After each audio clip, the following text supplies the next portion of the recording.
Yo, G, what's happening? What's happening, King? Don't give me that lower voice. Man's got tea. As you got your toes out right now as well, innit? Aye, Primark's open, you know, cuz. Boxers and socks again. Guess we're starting again there. No. What's happening, King? No, I'm good, man. I'm good. Do you know what I got, though? You remember the Ghetts exhibition? Yeah. I've got a lot of those going around. I built this room, yeah, just for quarantine. Like little studio, just to put ideas on that. Yeah. Damn. In all honesty, I haven't used it more than 3 times. I can't get in the vibe. I used to have a little setup like that in the place I lived before, and yeah, I find it's something you just can put off because it's just there, you know what I mean? I'll do it later. There's something about having something right there when you've really got that idea that you need to get out, but there's also something about leaving the house to go to work that makes you kind of be more productive. I like the feeling of like getting in the car, gone to studio, like, okay, I'm here now. I've got to make the journey worth it. Even listening to that beat on the way to the studio. Yeah. Just does something, you know what I mean? And then listening to what you've made on the way home sometimes, you know what I mean?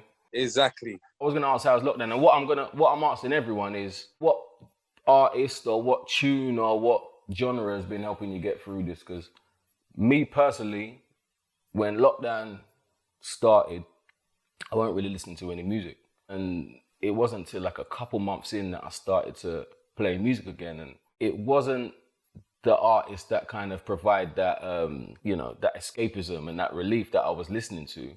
It was more the artists that were saying something. Man was listening to Bob and man was listening to Pimper Bob.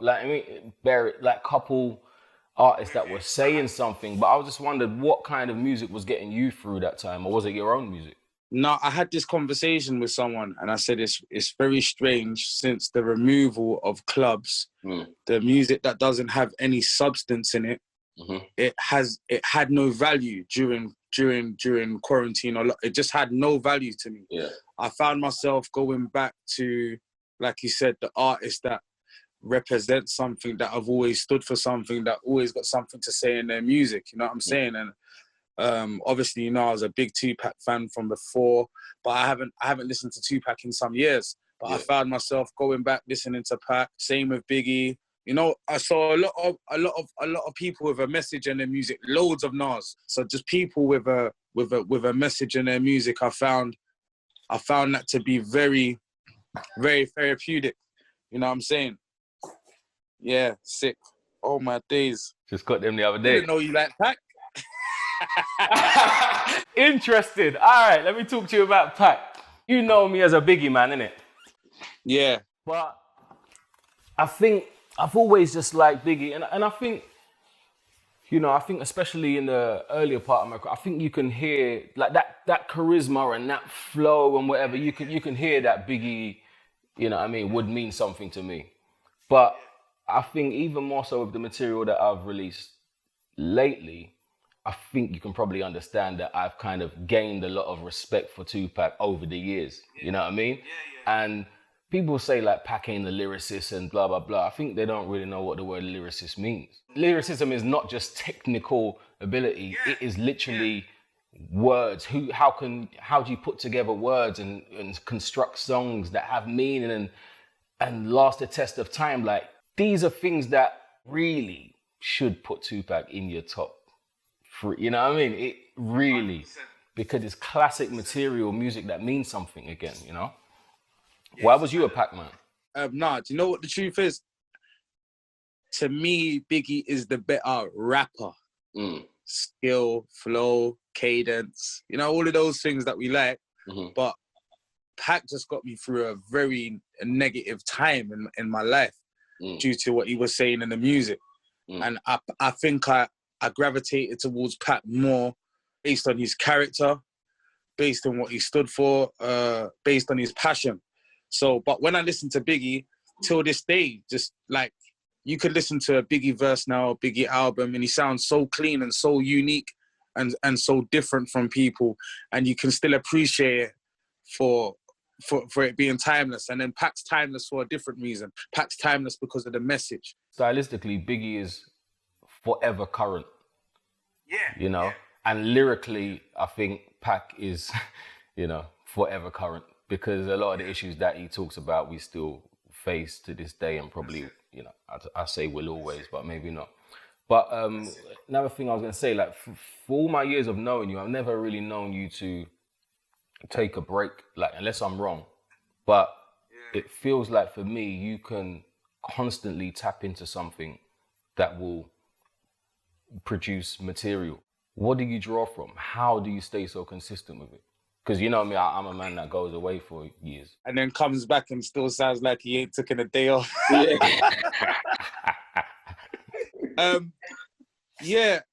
you know what, Kane? First and foremost, it's because this was my actual therapy in the beginning. Before it made me a penny, before it done any of those things, before I'd done a show, before it was a business, it was my therapy. So I'd always go through certain things, and that was my escape, writing about the situation. You know what I'm saying?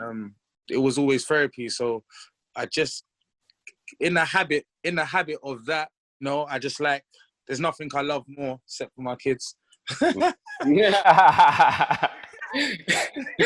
So you're at home. Yeah. But just the therapy. So just getting into the studio every day, and it's fun, man. When you're around the right energies. Like they wanted to get me in with a new producer the other day, and I had to explain to them, it's not just like that. It's a relationship. It's coming out to dinner. It's getting to know one another. It's not just like, go studio with this person and you'll cook magic. Nah. I feel you. The amount of people that just send me something, jump on it, or it just doesn't, it doesn't work like that. Maybe it used to, but it just don't anymore. All right, so we're talking Newham. Yeah. You still repping Plaster, even though you was a fully fledged Ilford man? You fool. This guy, don't listen to this guy's rumors. Once upon a time, Newham was a beautiful place. We was all joined. We was all one. It was a beautiful thing. It was unity. It was unity. We was all outside Stratford McDonald's. They say no problems. It was unity. Yeah. Do you know what's weird? It's like, with the repping thing, it's different now. It's like, I feel like I'm repping an area to show kids that you can think outside of the box. Yeah. And become more. You don't have to be bound to your block or your postcode. At this point, that's what I feel like. Every time I speak to kids, or every time I go back there and I'm around, I feel like I'm almost preaching. But I also feel at this point as if it's a duty, because I understand the mental, I understand the thinking behind it. And don't get me wrong, I was nowhere near as deep in as some of these kids are. So I don't come at them from the angle like, I was just like you, and because sometimes when I'm speaking to some, they're very deep in. If you have knowledge to pass on, it's your duty too. Yeah, you know what I'm saying? It's interesting with us because we've traveled, and we used to rep Newham, and it becomes smaller. Like when you're in Newham, it's like, I'm from East. It wasn't as like it was now in terms of a beef situation, but you're proud about where you're from. And when you travel out to the wider country, you rep London, you know what I mean? Yeah. And when you travel abroad, it's like you rep the country, you know what I mean? And you kind of see the power in unity, and you know how it is. Like, you could be from a completely different area to man, but you see someone at some show in Sweden at some festival, and you end up just chatting. I don't know what about removing someone from that environment that they're in kind of makes two young black boys see each other just on a mutual human level, you know what I mean? And can really get along. It's mad that you say about other stuff. The other day I was like, we could even say it with us, but the other day I was at my uncle's house, and I was just looking, and they're all obviously from the ends, and they've been friends for fucking, 30 years or whatever. And, I mean, one's from Gate, and one's from Plasto, and one's from Cannon Town, and one's from... And I was just looking at it thinking, right, I don't even know if this happens today. You know what I mean? Even thinking of me, you, and Double, Gate Plus, you know what I mean? That's why I think there's so much power in what we done with Class of Deja, even if it is subliminal. But like that picture, that, yeah, I've got one for you as well. That kind of means so much, you know what I mean? To me anyway, so much that I had to frame it up. What does that mean to you, like? Bro, that's three people from different areas of the borough, grown through people maybe having their differences, people from your bit having differences with people from my bit, same with doubles or whatever, but being able to think past that and see how music brings us together and not be swallowed up by what's happening in the area and not thinking, oh, my man's from over there, so I'm not really, you know what I'm saying, fam? Yeah. It's bro, do you know what the truth is, bro? I'll be very honest with you, bro. Sometimes I just want to post like everyone's music from Newham. I want to post everyone's music, and it's sad to know that I have a thought sometimes before I do that, just because how it may be frowned upon. In all honesty, like, and I feel sick, and it makes me want to do it even more because I feel like, bro, at the end of the day, I'm proud, bro. I'm proud of all the youths making moves, you know, being from where I'm from. I hate to do this because it still seems like a segregation from other areas, but when I think about how strong Newham is on a whole, arts, you know what I'm saying, yourself, D Double, myself, J Haas, Kojo, Bane, CB, Myers, the list, Shockers, J5, NSG, the list goes on. That's and that's just a few, Bassman, you know what I'm saying? That's just a few people that I'm naming, but it doesn't seem like the area is that strong because of the segregation, when really it's powerful. It's powerful. Could you imagine a festival like in if we could do such a thing in Olympic Park or something? Yeah, like wow, that would be amazing. But obviously, here I am dreaming out loud, and I can understand a lot of the issues are extremely deep rooted. You know what I'm saying? It's not as simple as that. It would be naive for me to think, yeah, it's just as simple as, yeah, man, you man squash your beef. Or no, it's serious things have happened. So, you know. But yeah, you're right, man. Well said. But thinking out loud and putting those thoughts in the air might mean something one day. I wanted to talk to you about writing style, and it kind of connects with Plaza as well, because I remember back in the day, you used to write along the Greenway sometimes. You told me. Yeah. Outside, you was heavy on pen and paper back then. I wanted you to speak about how your writing style has changed over the years, and what was it about being outside and soaking up that environment that inspired you? Well, it was about the Greenway. For those that don't know, the Greenway, I think it starts in Beckton and goes all the way right through to just before Hackney. I think it stops at Bow, Hackney maybe. Yeah, and so it's just a long, people ride the Greenway, and I just used to like walking it and just zoning out, the freedom, just having that freedom to... Discman times when the thing's jumping, can't step too heavily. Yeah, walking through and just penning ideas. But when I look back now, must have been like subliminally, you're taking in so many different things that the area has to offer without even knowing it. But yeah, and then I was heavy on the penning because I used to like looking. I used to feel like I never finished like a you know, like in class, like your English book, your maths book or something. Yeah. I never got to finish one of those ever. Yeah. So when I started writing lyrics, it was like an aim to finish the book. We're on the next book now. I finished the book. I go spend £100 in W.H. Smith. You know what I'm saying? It was a proper aim. And then after watching Fade to Black and then watching my man in the booth, and he's like, he wasn't writing.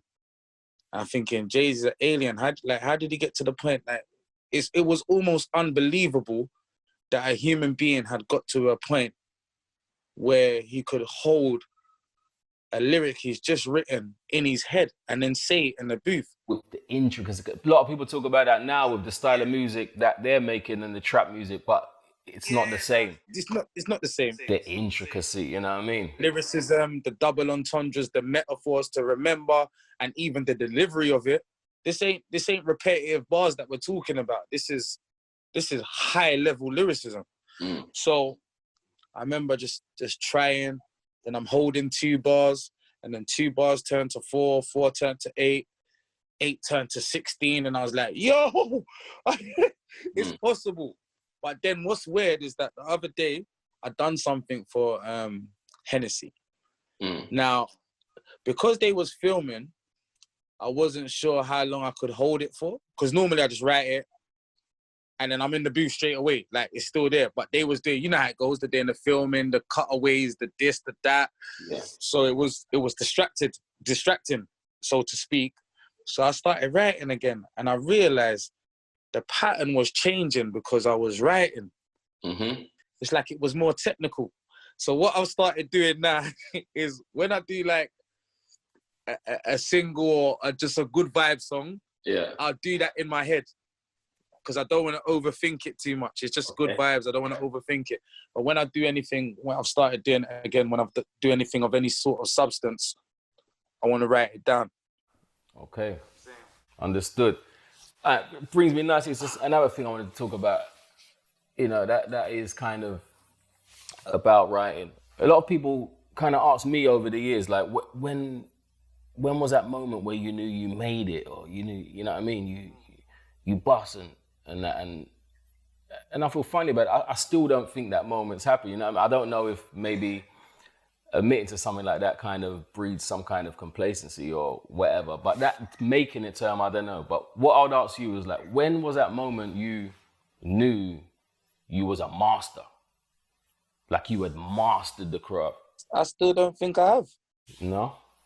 I still don't think I have. I feel like there's so much. It's not a time where you're practicing at home and you think, fuck, that was a piece of pit. Like, that was too easy. Or in a booth or a performance where do you know when you nail something and you're like... Yeah, I can hear improvements. I can hear where I've made improvements, definitely. But I feel like master at something, to say that I've mastered it like this, like to the point where like I can't get no better, because is that not what mastering is? From when you've mastered it, can you? Not that you can't get no better, but what you were in, you know, whatever you was trying to execute couldn't have been any better. I don't know, maybe you haven't ever felt that, you know? Even when I have what might be perceived as a flawless performance, you know, I'm walking off stage like, yeah, but fucking, I forgot that bit, or I didn't say this, and... It's weird because it changes. Look, this is what really happens, yeah? And we'll do Risky Roads and think, wow, no one's doing that. Then Kane comes back out. Yeah. And does something mad, or Wretch comes back out, does something crazy, and then you're like, okay, we go again. And then you raise, then you raise it. Then one of the man them do something mad again. Yeah. And then it's just back and forth like that. Which makes it way more exciting. Like, which makes it sick. You know what I'm saying? We push each other. Exactly my point. Or you do a show and you think your show was sick, and then you go to Giggs' show, and then it's like it's like karaoke in there. Yeah. It's karaoke in there, bro. And then you're like, nah. So it's mad, but that's good. That's the competitive nature that we have, which has always been a brotherly love amongst us, and we laugh and we joke about it, but it pushes us beyond what our potential may be, just being alone somewhere and just kind of competing with yourself, I guess. You know what I'm saying? Okay, no, I hear that. I see you as a master, and I think there's been moments where I've heard you and I've been like, it can't get better than that. You know what I mean? But have you ever dropped from that bench that you've set so high, and had to work your way back? And at what point in your career was that? Because I think that's important. Like, people don't just get sick and stay sick, you know what I mean? And loads of different factors could go into, you know, a fall off in ability or whatever, but it's still inside you, and sometimes you have to work to get back to that point. Yeah, I would say round about the time when it became not about how sick the music was, rather than like everything was like you'd play music to people and they'll be like, I think radio will play this, man. Yeah. Or I think this will work good at a festival or like, but is the tune good or not? Like, why are you playing A&R? Why are you playing, you know what I'm saying? This, and at round about that time was very confusing for me. And I guess it's weird because I never really put the tunes out, but I know to myself that you made that tune, but you were sensible enough not to put it out. You knew it didn't feel right. But I know to myself, like, and then it it was just very confusing. And that, I think that was based on like not being fearless enough. You know what I'm saying? Like, not being fearless enough. You're losing a few of your greatest attributes because the industry standard is lowered, but it's working for some people. You know what I'm saying? So studio became not as fun as it was, because now you're working with producers that are trying to go for that sound. You know what I'm saying? And do you know what's mad? I speak to some of the young boys now. We have conversations. They ask, yo, unks, yo, unks, like, man's thinking about legacy and that, like, and I say, bro, I'll be very honest with you. You are in the greatest period I've seen in UK music. Why do I say that? Because people are unapologetically them and winning. It's amazing to see across the board.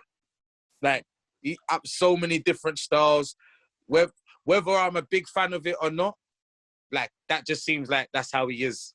That just seems like that's how that person is, and it's winning. And I say, bro, man, we never really had that in our time like that. You know what I'm saying? Most of people's chart toppers from my generation, they probably wouldn't want to perform them at a show today. Let's have it right. You know what I'm saying? What the top threes and the top fives were at the time, I guarantee they ain't in the Mandem set list. Like, they're not in the set list when it's time to go and do the show.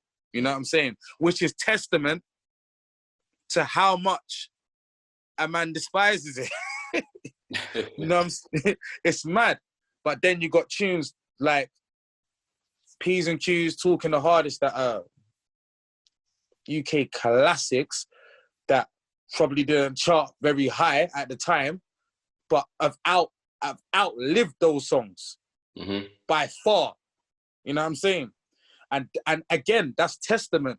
Like, I keep those things in my head, like, yeah, but doesn't matter, bro. That's for now, bro. We saying, I'm thinking about 5 to 10 years from now. You know what I'm saying? When people can still go back and listen to the tune and say, yo, this is mad. And we're not even talking about numbers, bro. Because at the end, we're not talking about numbers. We're just talking about the impact of a song, like what the song meant to you. How did you evolve that in your life? You wrote to that every day you got in the car. So that's where I'm at again now, like, just enjoying the music. You know, just like proper enjoying it. That's beautiful to see. I've got some quick fire questions. We're talking MCs here. So this is the thing, though. We're talking MCs. Favorite jungle? Favorite in jungle? Growing up, it was definitely Skibbity and Shabba. Favorite garage? Wait, nah, it's... Nah, you can't. Firstly, you said 2 people, but now you want more. Stormin became my favorite when I was listening to it later on in life. All right, favorite garage? Garage MC, Wiley. Favorite grime? I'm talking grime specific now. Kano on grime. Because you don't... I know your thing already. Favorite rap? Jay-Z. Favorite dancehall? Vibes. All right. And lastly, favorite tune we've ever done? It's going to sound mad because you ain't going to believe it, but it's Class of Deja. No, I hear that. All right. And you've just started liking Cartel. All right, cool. Ah! Thank you very much, sir. Enjoy your morning. All right, bro. Bless up. Love.